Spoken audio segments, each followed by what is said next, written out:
ಮೊನ್ನೊಮ್ಮೆ ಬಸ್ಸಿನಲ್ಲಿ ಬರ್ತಾ ಇದ್ದಾಗ ಪಕ್ಕದಲ್ಲಿ ಒಬ್ಬರು ಕೂತಿದ್ರು. ಎಲ್ಲಿಗೆ ಸಾರ್ ಅಂತ ಹೇಳಿದ್ರು. ಅವರು ಬೆಂಗಳೂರು ಅಂತ ಹೇಳಿದರು. ಏನು ಓದ್ತಾ ಇದ್ದೀಯಪ್ಪ?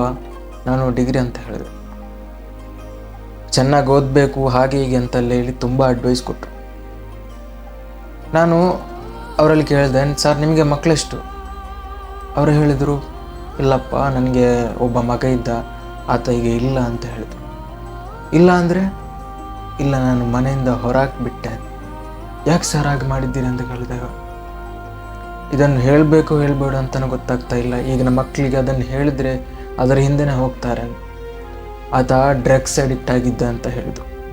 ಆತ ಡ್ರಗ್ಸ್ ಉಪಯೋಗಿಸುವುದರಿಂದ ನಮ್ಮ ಮನೆಗೂ ಎಲ್ರಿಗೂ ಕೂಡ ತೊಂದರೆ ಆಗ್ತಾ ಇತ್ತು. ಆದ್ದರಿಂದ ನಾನು ಆತನನ್ನು ಹೊರಹಾಕಿಬಿಟ್ಟೆ.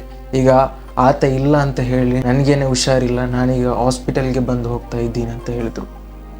ಈ ಡ್ರಗ್ಸ್ನಿಂದ ಒಬ್ಬರ ಜೀವನ ಮಾತ್ರವಲ್ಲ, ಅದೆಷ್ಟೋ ಜನರ ಕನಸಾಗಿದೆ ಹೋಗ್ತಾ ಇರೋದು, ನಾಶ ಮಾಡ್ತಾ ಇರೋದು. ಈ ಡ್ರಗ್ಸ್ನ ಕಾರಣದಿಂದಾಗಿ ಸ್ವತಃ ತಂದೆ ತಾಯಿಯರನ್ನು ಕೂಡ ಏನು ಕೂಡ ಮಾಡಬಹುದು.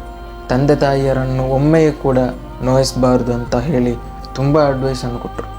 ತುಂಬ ಸಮಯದ ನಂತರ ಅವರ ಕಣ್ಣುಗಳನ್ನು ನೋಡಿದೆ. ಕಣ್ಣುಗಳಿಂದ ಹನಿಗಳು ಬರ್ತಾ ಇತ್ತು. ಆ ಕಣ್ಣೀರಿನಲ್ಲಿತ್ತು ಎಲ್ಲವೂ ಕೂಡ.